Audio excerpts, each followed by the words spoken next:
বন্ধুরা, 2025 সালে প্রায় সমস্ত ক্রিয়েটররাই বেস্ট মিউচুয়াল ফান্ড সম্পর্কে নিজস্ব ভিডিও তৈরি করে নিয়েছে। বছরের মাঝামাঝি সময়ে আরো ভিডিও তৈরি করে লাভ কি, আপনি এটাই ভাবছেন তাই না? আচ্ছা, এই বছরের শুরুতে আমি সিদ্ধান্ত নিয়েছিলাম যে আপনাদের দেখানোর জন্য সত্যি সলিড কিছু না পাওয়া পর্যন্ত আমি এই ভিডিও তৈরি করব না। আমি শুধু ভিউজের জন্য ভিডিও তৈরি করি না, আমি তখনই ভিডিও তৈরি করব যদি সেগুলো সত্যি আপনাদের কোনো হেল্প করে। এবং আমি প্রমিস করছি, আপনারা যদি সত্যি শেষ পর্যন্ত এই ভিডিও দেখেন তাহলে আপনারা অনেক ক্ল্যারিটি পাবেন। আমি এই স্পেসিফিক ভিডিওর জন্য 7 মাস ধরে কাজ করেছি এবং সেই কাজ আপনি দেখতে পাবেন। এই ভিডিওতে আপনার জন্য চমৎকার সারপ্রাইজও আছে, যেটা শেষ পর্যন্ত এই ভিডিওটা দেখার আরো একটা কারণ। তাহলে চলুন বন্ধুরা, ফান্ডের নাম জানার আগে দেখে নিই বেকিফাইয়াতির আসলে কি অথরিটি আছে। মিউচুয়াল ফান্ড সম্পর্কে আমাদের আপনাকে কি তথ্য দেওয়া দরকার, মানে কেন আপনি আমাদের রেকমেন্ডেশন শুনবেন বা কনসিডার করবেন। এখানে দুটো প্রধান কথা আছে। প্রথমত, আমি কেবল এটা জানাতে চাই যে বেকিফাইয়াতি এখন যে সেবি নিবন্ধিত রেজিস্টার্ড মিউচুয়াল ফান্ড ডিস্ট্রিবিউটর, তাই আমরা অফিসিয়ালি মিউচুয়াল ফান্ড সম্পর্কে কথা বলার জন্য অথরাইজড। দ্বিতীয়ত, বেকিফাইয়াতি ভারতের প্রথম ফাইন্যান্স ক্রিয়েটর যিনি মিউচুয়াল ফান্ডের জন্য নিজস্ব ডিটেল মোড তৈরি করেছেন। এই মডেলে আমরা risk, return, consistency, fund manager ইত্যাদির মতো 50টা ডিফারেন্ট প্যারামিটার্স এর উপর 1500টির বেশি ফান্ডসের তুলনা করেছি এবং আমরা সমস্ত ক্যাটাগরির সেরা ফান্ড খুঁজে বের করার জন্য একটা খুব ডিটেইলড মডেল নিয়ে এসেছি। আমি এখন আপনাকে এই মডেলের একটা স্নিক পিক দেখাবো, আমরা পরে এটা সম্পর্কে ডিটেলসে আলোচনা করব। তো বন্ধুরা, আপনারা দেখতেই পাচ্ছেন আসলে আমরা এখানে 1500টিরও বেশি ফান্ডসের তুলনা করেছি। 1534টি ফান্ডস 44টি বিভিন্ন ক্যাটাগরিজ যেমন ডেট, ইকুইটি, গোল্ডের তুলনা করেছি এবং আমরা 50টিরও বেশি প্যারামিটার্স এই ফান্ডগুলোর তুলনা করেছি। এটা প্রায় সবকিছুই কভার করে, risk, Returns, fund manager, vintage, এবং মিউচুয়াল ফান্ড অ্যানালাইজ করার মতো আপনার কাছে আসা প্রতিটা প্যারামিটার্স, এবং এর উপর ভিত্তি করে আমরা প্রতিটা বিভাগে আপনার জন্য সেরা তহবিলটি খুঁজে বার করেছি। তাহলে আসুন, যদি আপনি এখন নিশ্চিত হন যে আপনার আমাদের অ্যাডভাইস শোনা উচিত, তাহলে আসুন প্রথমে সেরা লার্জ ক্যাপ ক্যাটাগরিজ এর ফান্ডগুলোর তুলনা দেখে নিই। এগুলো লার্জ ক্যাপ ক্যাটাগরিজ এর টপ 7-8টি ফান্ডস। এখন আপনি যদি নোট করেন, আমি নিয়মিত ফান্ডস এবং তাদের এক্সপেন্সের রেশিও অন্তর্ভুক্ত করেছি। এর একটা কারণ আছে যেটা আমি পরে বলবো। এখন এখানে আপনি মিরাই অ্যাসেট, কানাডা রোবেকো, এমনকি সকলের প্রিয় ইউটিআই নিফটি 50 ইন্ডেক্স ফান্ডের মতো ফান্ডগুলি নোট করবেন। এগুলো গত বছরের সেরা পারফর্মিং ফান্ডস ছিল, কিন্তু এই বছর আলফা, যা অতিরিক্ত রিটার্নের একটা পরিমাপ, এই সমস্ত ফান্ডের নেতিবাচক অবস্থানে চলছে। আর এটাই হয় যখন আমরা ফান্ডসগুলো চুজ করি পাস্ট পারফরমেন্সের উপর নির্ভর করে, কিন্তু আমরা risk, return, consistency, fund manager এই সমস্ত কোনো প্যারামিটার্সই দেখি না। আমি আপনাকে স্ক্রিনে যে প্যারামিটার্স গুলো দেখাচ্ছি তা শুধুমাত্র একটা ট্রেলার। আমাদের মডেলে আমরা সেরা ফান্ডস খুঁজে পেতে এর চেয়ে 6-7 গুণ বেশি প্যারামিটার্স বিবেচনা করেছি। দেখুন, আপনি বেশিরভাগ ক্ষেত্রেই আলফা, বিটা, স্ট্যান্ডার্ড ডেভিয়েশনের মতো অন্যান্য রেশিও সম্পর্কে জানতে পারবেন। তবে আমাকে ব্যাখ্যা করতে দিন শার্প এবং সর্টিনো রেশিও কি। সহজ কথায়, শার্প হলো একটা রিস্ক অ্যাডজাস্টেড রিটার্নস ইনভেস্টমেন্টের ওপর, যত বেশি তত ভালো। সর্টিনো রেশিও একদিক থেকে দেখতে গেলে শার্প রেশিওরই একটা ভেরিয়েন্ট। ব্যাস পার্থক্য এটাই যে শার্প রেশিও এটাই বলে যে ফান্ড ম্যানেজার একটা পতনশীল বাজারে রিটার্ন দেওয়ার জন্য কতটা রিস্ক নিয়েছে। তাই টেকনিক্যালি সর্টিনো রেশিও রিস্ক অ্যাডজাস্টেড রিটার্নকে আরো ভালোভাবে ক্যাপচার করে। চলুন এবার সেরা লার্জ ক্যাপ ফান্ডস গুলো দেখে নেওয়া যাক। তো বন্ধুরা, মিরাই, কানাডা এবং ইউটিআই এর আলফা নেগেটিভে আছে, তাই এগুলো এখনো রিজেক্টেড। ডিএসপি, নিপন, আইসিআইসিআই এবং এইচডিএফসির মধ্যে নিপনের আলফা এবং শার্প রেশিও সবচেয়ে ভালো। ডিএসপিরও প্রায় একই রকম, কিন্তু ডিএসপি সর্টিনো রেশিও সবচেয়ে ভালো। এর মানে হলো ডিএসপি ফান্ডের ডাউনসাইড প্রোটেকশন সবচেয়ে ভালো। সুতরাং আপনি তুলনা করলেও গত বছরের তুলনায় ডিএসপির রিটার্ন সবচেয়ে ভালো ছিল।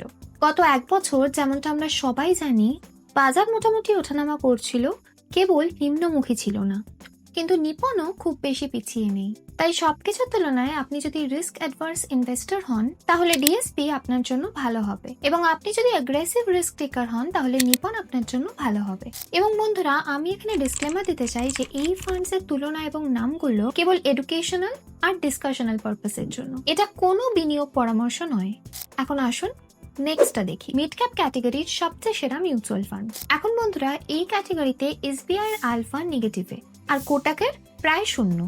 সুতরাং এই দুটোই রিজেক্টেড। বাকি মতিলাল অসওয়ালের সর্বোচ্চ, তারপর এইচডিএফসি, নিপন, ইনভেস্কো এবং এডেলওয়েস। কিন্তু মতিলাল অসওয়ালের স্ট্যান্ডার্ড ডেভিয়েশনও সর্বোচ্চ, যেটা কিন্তু কিছুটা কনসার্নের বিষয়। এইচডিএফসির মিড ক্যাপের শর্ট রেশিও এবং সার্টিনও সর্বোচ্চ এবং স্ট্যান্ডার্ড ডেভিয়েশনেরও রিজনেবল রেঞ্জের মধ্যে। তাই এইচডিএফসি মিড ক্যাপ এখানে মোটামুটি ক্লিয়ার চয়েস হিসেবে বেরিয়ে আসছে। এরপর ফ্লেক্সি ক্যাপ ক্যাটেগরিজের সেরা ফান্ডস গুলো দেখা যাক। আমি জানি আপনি হয়তো ভাবছেন যে কেন আমরা এই ক্যাটেগরিটি নিয়ে আলোচনা করছি।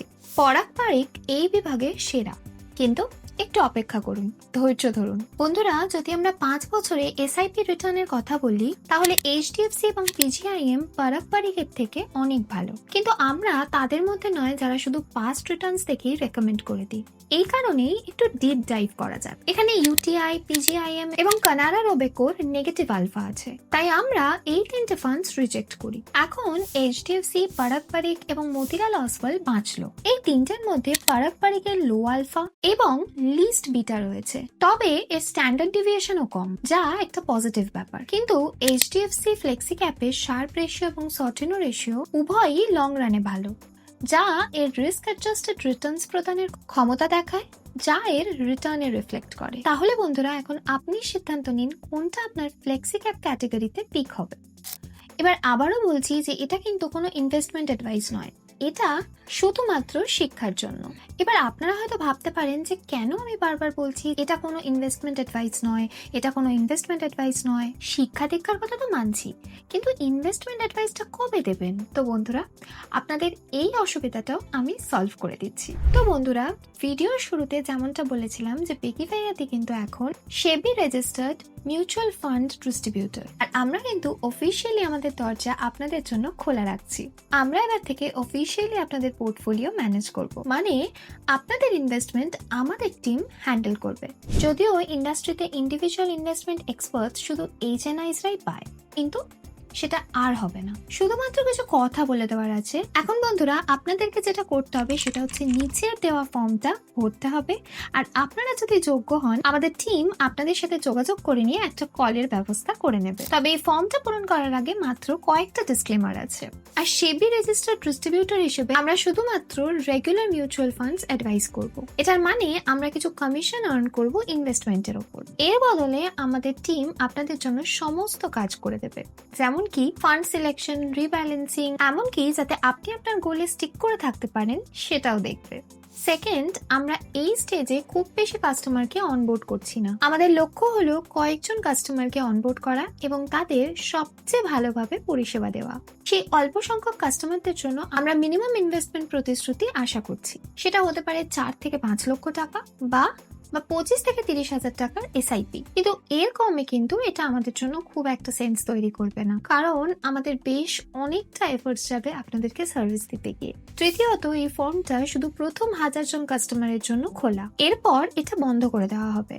তাই আমার অনুরোধ, আপনি যদি এই 3টে ডিসক্লেমারের সাথে একমত হন তাহলে এই ফর্মটা ফিল করুন, আর যদি তাই না হয় তাহলে এটা পূরণ করবেন না। বেস্ট ফান্ডস তো আমরা এমনি এই ভিডিওতে বলে দেব, কিন্তু এটা বিশেষ করে তাদের জন্য যারা ইন্ডিভিজুয়াল অ্যাটেনশন চায় তাদের পোর্টফোলিও বা টাকার জন্য। তাহলে আসুন বেস্ট ক্যাটেগরি ফান্ডস দেখি। বেস্ট স্মল ক্যাপ ফান্ডস, আমি বলবো এটা সবচেয়ে গতিশীল ক্যাটেগরি, কারণ এতে সবচেয়ে বেশি চার্ন আছে।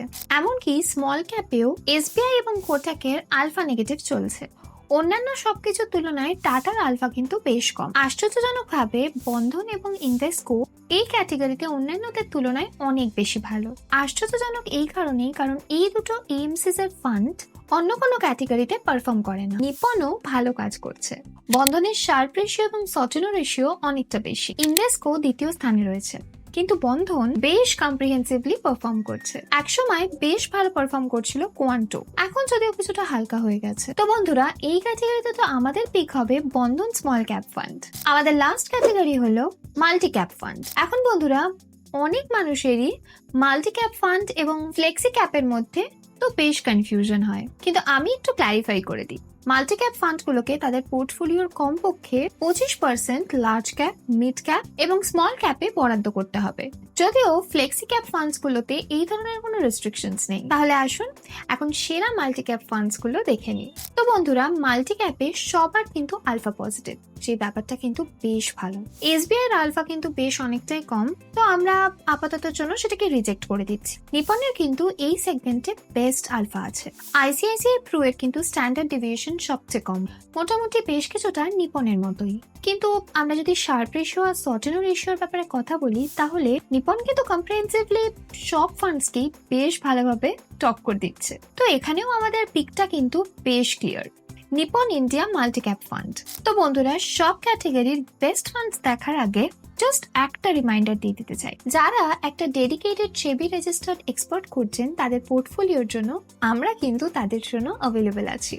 আপনাদেরকে শুধুমাত্র যেটা করতে হবে সেটা হচ্ছে নিচে দেওয়া ফর্মটা ফিল করতে হবে। কিন্তু হ্যাঁ, এই ফর্মটা তারাই শুধুমাত্র ফিল করবেন যারা কিন্তু একটা লামসাম 4 থেকে 5 লক্ষ টাকা ইনভেস্ট করতে পারবেন, বা একটা মাসিক এসআইপি 25 থেকে 30,000 টাকা। চলুন তাহলে এখন দেখে নিই বেস্ট ফান্ডস সমস্ত ক্যাটাগরির মধ্যে। তো বন্ধুরা, এগুলোই কিন্তু ছিল বেস্ট ফান্ডস। একটা কথা কিন্তু অবশ্যই মনে রাখবেন যে আপনার জন্য কিন্তু বেস্ট ফান্ডটা অন্য কিছু হতেই পারে, সেটা কিন্তু আপনার গোল আর রিস্ক অ্যাপেটাইটের উপর নির্ভর করবে। এই লিস্টটা শুধুমাত্র শিক্ষাগত এবং আলোচনা সাপেক্ষ।